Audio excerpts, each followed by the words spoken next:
Ang pagbabalik, Heaven on Earth.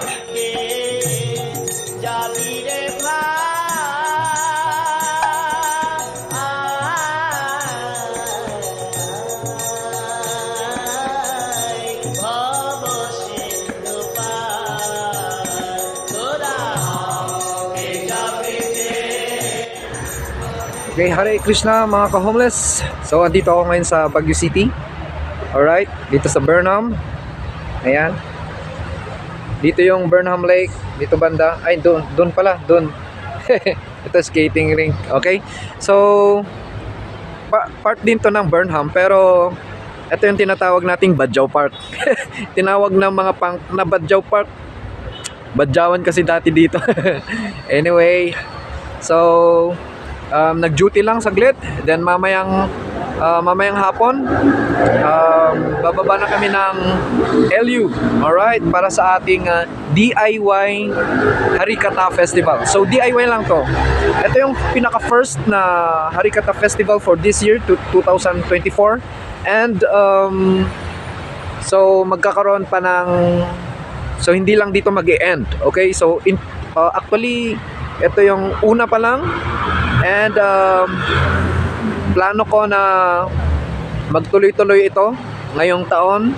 So maybe once in a 2 months kasi syempre budget, mahirap din mag budget. Di joke lang. So ayun guys.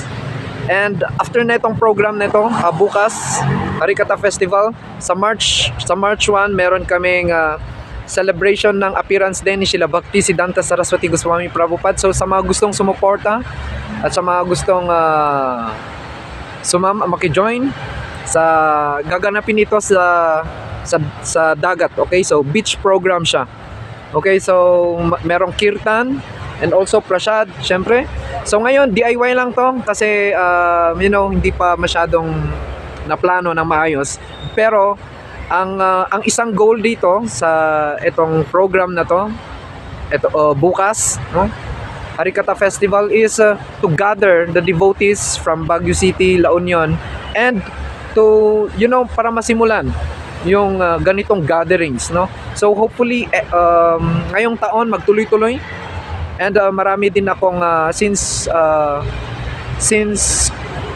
financial talaga, kulang talaga ang sa financial. Okay? So mahirap gumawa ng program, lalo sa mga ganitong program pag walang pera. Lakshmi. Alright? So may naisip akong paraan is i-vlog ko din. So isa ito sa mga ilalabas kong content dito sa Homeless na Hare Krishna is i-vlog ko yung pag-sankirtan at yung maiipon na donation sa pag-distribute ng libro is gagamitin 100%. Gagamitin yon para na pondo para sa programa dito sa LU. So dito sa LU, buong 2024, ngayong taon, tututukan natin dito, magpo-perform tayo ng mga programs. Hopefully sana once a month, pero syempre pag kapos sa budget at sa mostly talaga budget. And titignan natin kung kaya ng once a month or once in 2 months. So anyway, so naisip ko na mag-ipon ng pondo through through Sankirtan. So sa mga gustong sumuporta, please support. 100% ng inyong support is mapupunta lang sa program. Okay? So meron din akong pinagkakakitaan, kahit papaano kumikita naman ako. So pwede din ako mag-donate para sa magdagdag para sa budget ganon. So sa mga gustong sumuporta para sa programs dito sa LU ngayong 2024, message nyo lang ako and magiging transparent tayo. Alright, so mamaya hopefully ilan ba kaming bababa mamaya? Hopefully matuloy yung iba. So ayun, kasama ko si Lalit. And mamaya makikita kami na mga hapon, then baba kami the LU. And also bukas i-workout namin ang prison program. Okay? So hindi lang beach program, hindi lang program sa dagat, but also prison program. Okay? So i-reach out din natin yung mga nasa bilangguan, di ba? Okay, so we will try our best. This is for Guru Seva. It is 100% Guru Seva, hindi pera bhakti. So maraming nag-aaway-away dahil sa pera bhakti, but etong movement na to is 100% pure. Okay? So sa mga gustong sumuporta, we appreciate it so much. At also mas maganda pag maka-attend din kayo, since kung gusto niyo mag-travel sa mga mahilig mag-travel diyan, minsan magkita-kita tayo dito sa LU. And we should gather together and speak Harikatha. Hear Harikatha Kirtan Mahaprasad Association Sadhu Sangha. Halima ako dito yan, no? Haribol, Hare Krishna. Alright. Pugita man kasi. Kita-kita lang yun.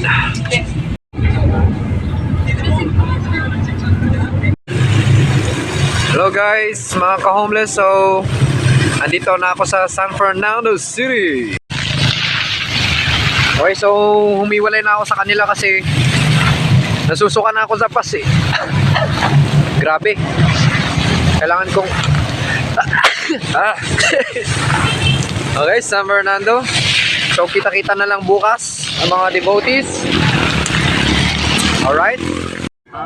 Bolo Hari Hari Mukunda Murari Rama Krishna Hare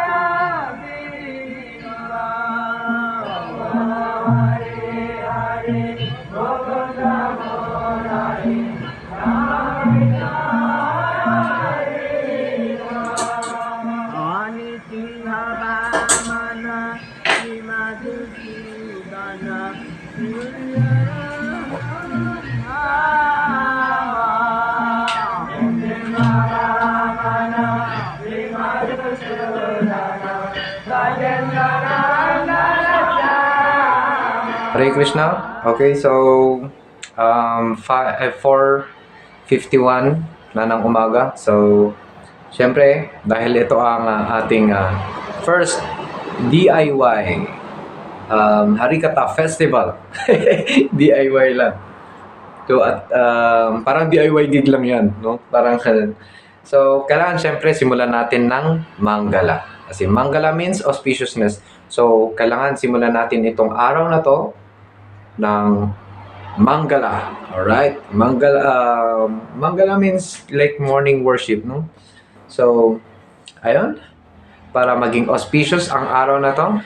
So, yung araw na to will be very busy, no? So, after ng Mangala, pupunta tayo sa Seabay for morning walk.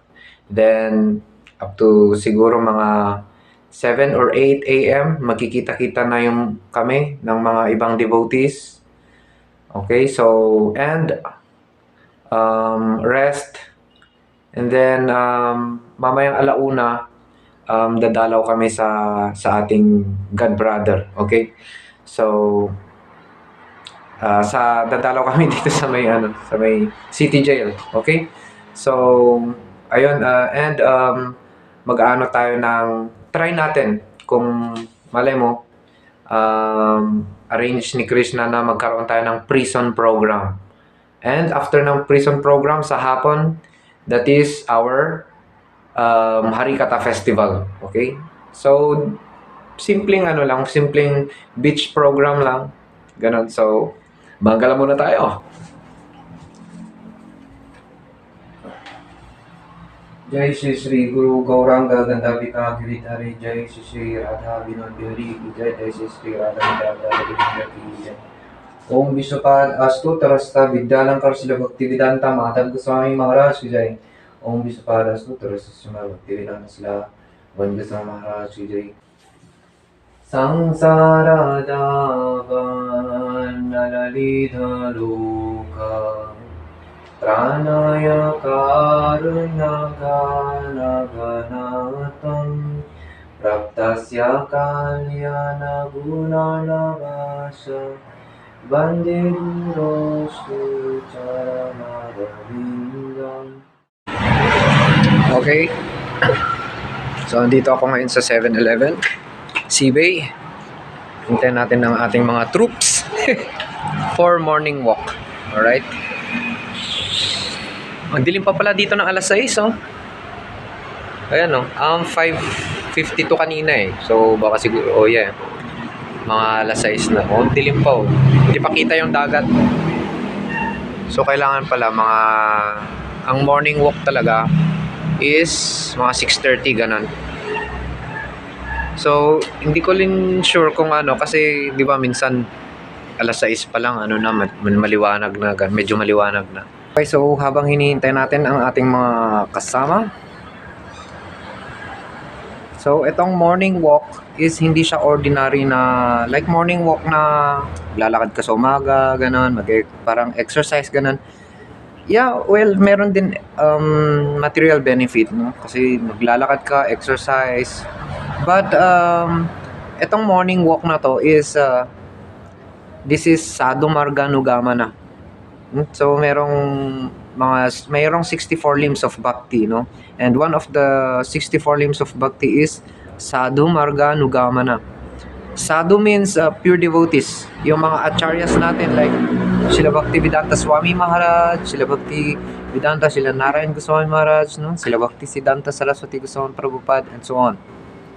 So, yun yung mga sadhus. Sadhu Marga. Marga means the path. So, pag sinabing Sadhu Marga means the path of sadhus, the path of our acharyas. Ano yung path na yan? That is Raganuga Bhakti.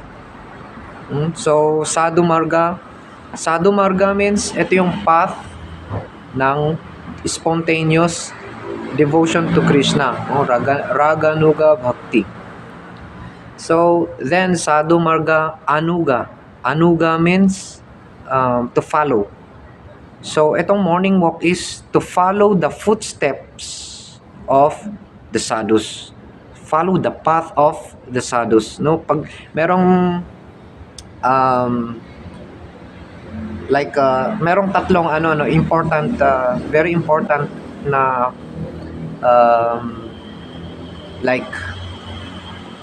napaka-importante para sa ating advancement, no, sa mga nagpa-practice ng Krishna conscious.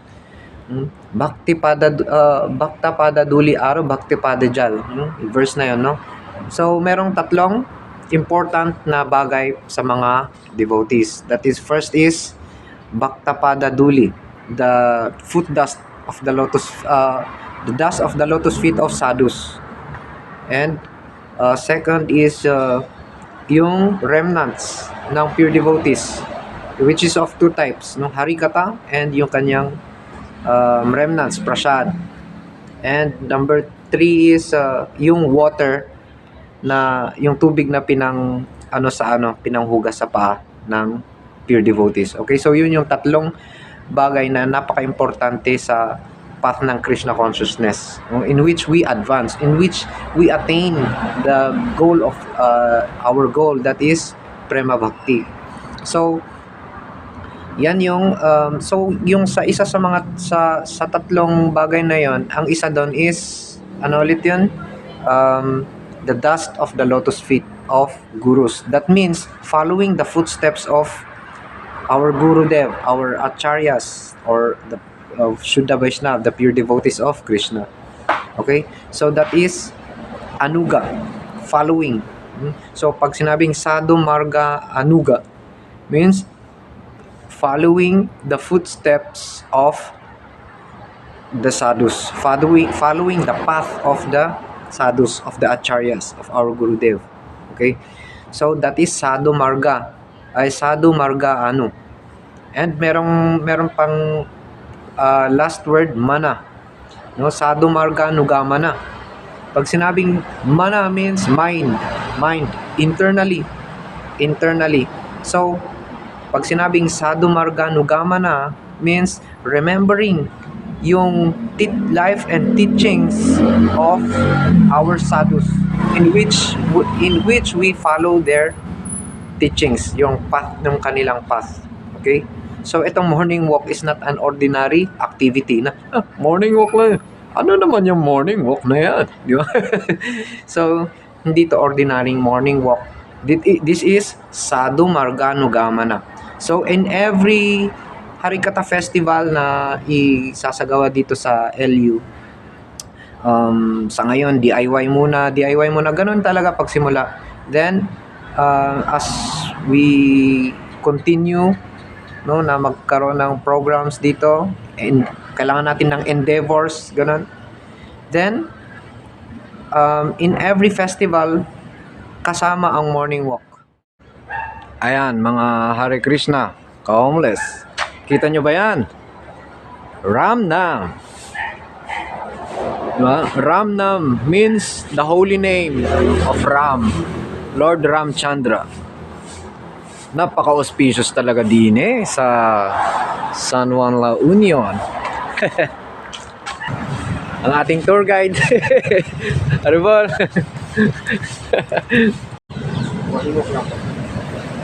Okay, so good morning. Nandito na tayo sa ang tawag dito, Seabay ba to? Seabay Surf Town. Seabay Surf Town. Alright. Ang sarap dito dalhin ang ating mga pure devotees, no? Mga bumibisita sa Pinas. Morning walk. Ayan, oh. Pag ganun tayo. Yep. Ayun. Kasi ko yan. Hare Krishna na yan. May dala kang bomba. Galing kami sa future. Ay, sa future. Sa Galing nakaraan. kami sa past. Oo, iba na yung kasuotan ngayon. Galing kami sa past. Mag-time travel kami papunta dito sa future. Iba na ang kanilang mga kasuotan.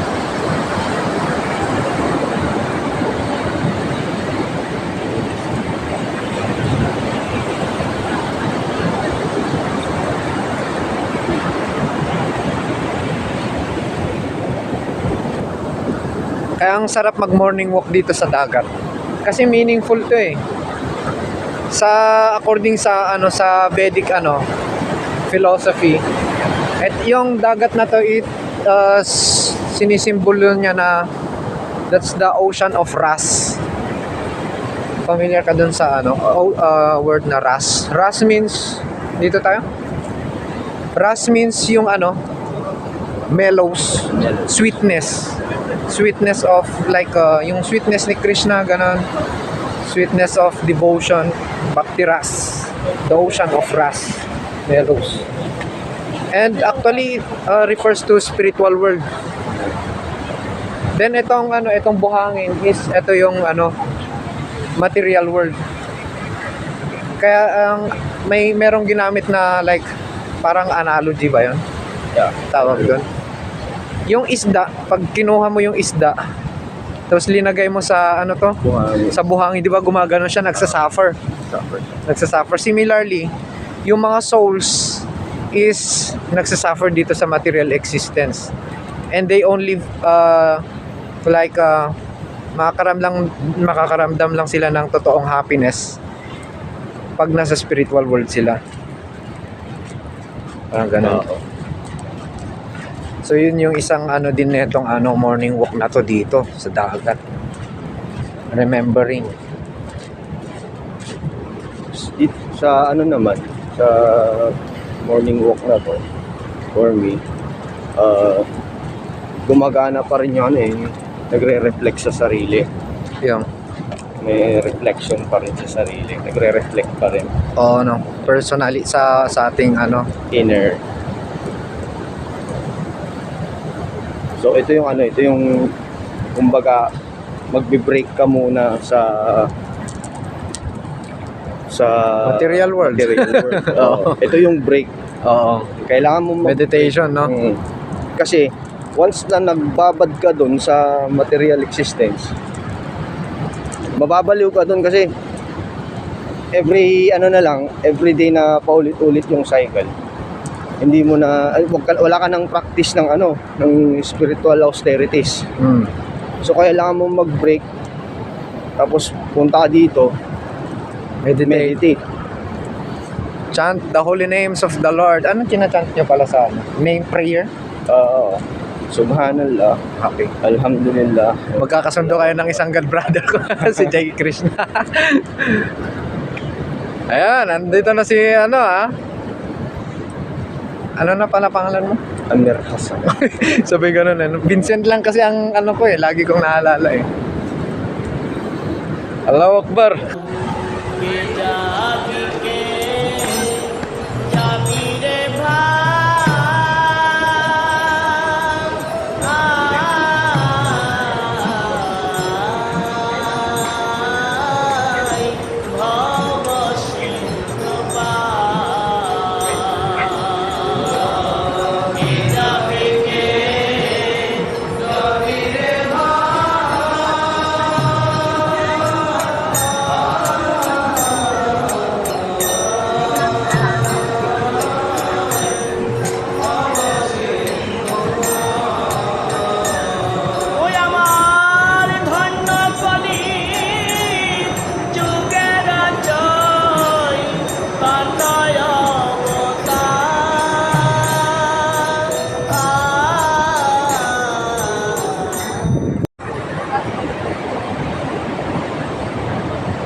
Tayo.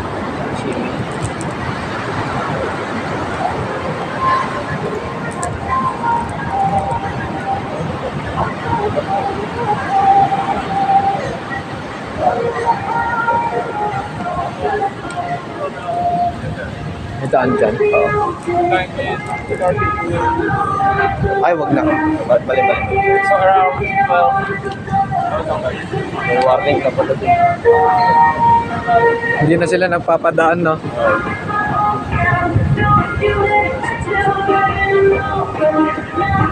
Ano to two? Baka maghihiya na siya sa mati dyan. Kaya, Dito tayo. Pwede. Dumaan to eh. pag muna bago. Yeah, thank you. Yun ang, may mandala oh. Sa, ano yan? May mandala. Ay, salamin niya natin.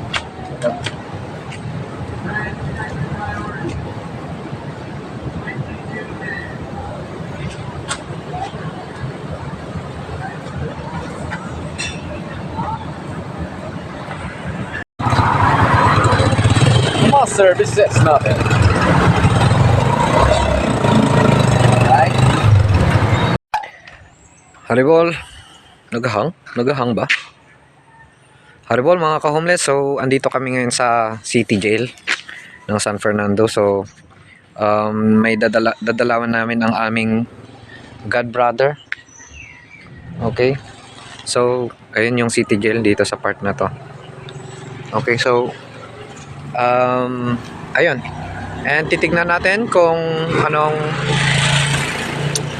decision para sa ating, sana magkaroon tayo ng prison program.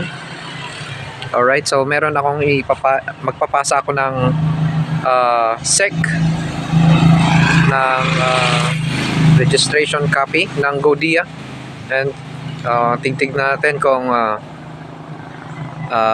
ano ang feedback, no? So hopefully magkaroon tayo ng prison program para ma-extend natin ang ating program, Harikata Festival. So isasama natin tong prison program. Alright, Hare Krishna. At meron din pala akong copy nung prison program ng International Bhakti Yoga Society. Ayan, nila, International Pure Bhakti Yoga Society. Hare Krishna mga ka-homeless. So nandito kami sa Sikh Temple. Humihingi kami ng carpet. That is pakora and chai tea. Chai tea ba ito? Chai. Alright. Ayan. Waheguru. Okay. Tikman natin ano ito. Alam nyo guys, hindi natuloy yung DIY Harikata Festival. Okay? Kasi nagkaroon ng obstacle. Sabi nga nila, ano sabi nila? Sabi nila, if your Saglit. Ayan. Sabi nila, if your intention is pure, then the Supreme God will put obstacles along the way Yeah. to ano ba tawag doon? Test, gano'n. Para malaman Para malaman. if yung intention nyo talaga ipupush ninyo hanggang sa huli, hanggang mag-succeed. Hanggang mag-succeed. Yeah. So, ayun, maraming obstacles. No? Doon din yung doon din malalaman kung paano ninyo i-maneuver lahat ng hindrances. Pasensya lang kayo sa mukha ko. Laki yung mukha ko eh. Laki din ang kuha ko dyan. Uminom na lang kami ng tsaa. So, yeah. So, ito is isang learnings din na pag may obstacle, hindi ibig sabihin nun stop na. No. That should be your strength to continue. Diba? So, March 1. March 1 ulit. Appearance din sila Bhaktisiddhanta. And hopefully, meron na tayong venue na. Yeah. And shout out Ilocos Sur delegates. We want to extend our apologies dahil DIY na. DIY lang. Please understand that DIY kasi we are, gaya nga na sabi ko kanina kay Prabhu na if there is no concrete plan today, we are now like pencils. Let the Supreme God draw us. whatever the arrangement for us. So The Supreme Will. Yan ang nangyayari. Okay. So para lang tayong lapis, no? Na si the Supreme Lord will siya yung magdodraw ng kanyang, which is yun yung arrangement niya, di ba? Kung ano yung arrangement niya, para that is beneficial, di ba? Para sa atin. Parang yung diskarte nyo na yan, hindi yan, maganda. Ganito ang magandang diskarte niya. Di ba? Si Lord ang maggagawa ng diskarte. dahil pinush ninyo, inom muna kayo ng tsaka. Inom muna tayo ng tsaka. And pakora. Mukhang hindi na ako magdi-dinner nito. Maraming salamat po pala sa ating sa aming kapatid na Vincent Amir. Sinamahan niya ako mula morning walk until now. Magsa-sunset na, di ba? So, you see, dyan mo din makikita yung support. Although hindi siya devotee from Krishna consciousness, supportive siya. And hindi lang siya, pati yung mga kapatid niya. Yeah. And yun ang gusto kong, yun ang ayaw kong i-give up. Yung si Amir and yung kanyang mga siblings. Kasi nakita ko yung nila. So, yun yung isang nagbibigay sa akin ng strength na to continue yung dito sa diba?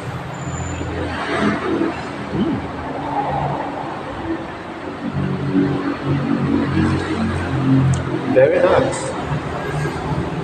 Tapos sabayan mo ito siya. Okay na pa.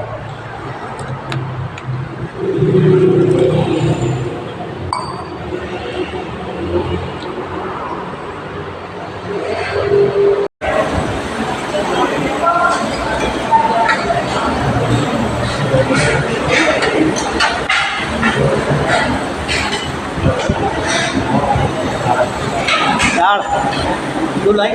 Oh.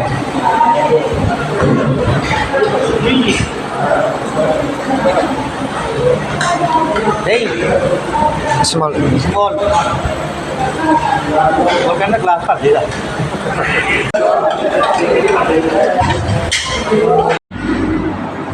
So guys, so ito yung carpet.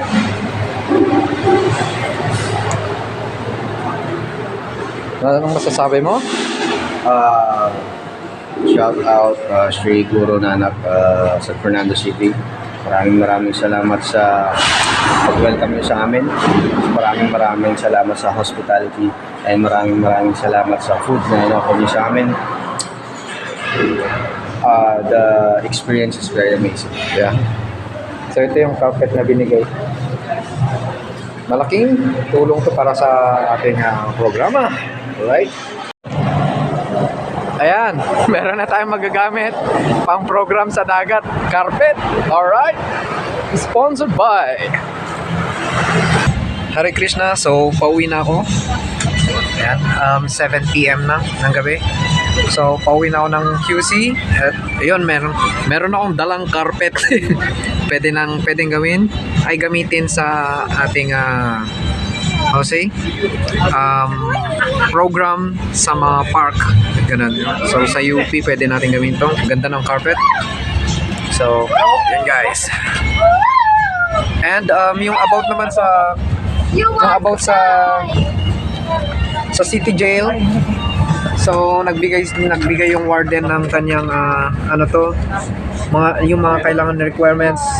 So pwede namang kumuha nun, pero ang isa pang suggestion is mas maganda pag feeding program. So hindi siya masyadong maraming requirements, mag-set lang ng schedule, then kirtan, then prasadam distribution, then okay na. Okay, so yun yung magiging isa sa mga activities dito sa LU. So since hindi nga natuloy, madaming nagkaroon ng obstacles na sabi nga ng ating friend is na si Vincent. Nakalimutan ko na naman yung pangalan. Sabi niya is that kung pure yung intention talaga, which is pure naman talaga, no? That is Guru Seva, service to Krishna, service to Gurudev. Kung pure yung intention mo, din maraming obstacles. Then, pero hindi ibig sabihin nun, stop na. Ibig sabihin, kailangan pa ng mas mahabang preparations. Okay, so babalik tayo ng March 1. Okay, Hare Krishna. So, please do subscribe and samahan niyo ako sa aking journey sa Guru Seva, service to our Gurudev. Pramanande, Hare Hare Bol. Pagod na ako. Grabe. 2 days na biyahe. Radhe Radhe.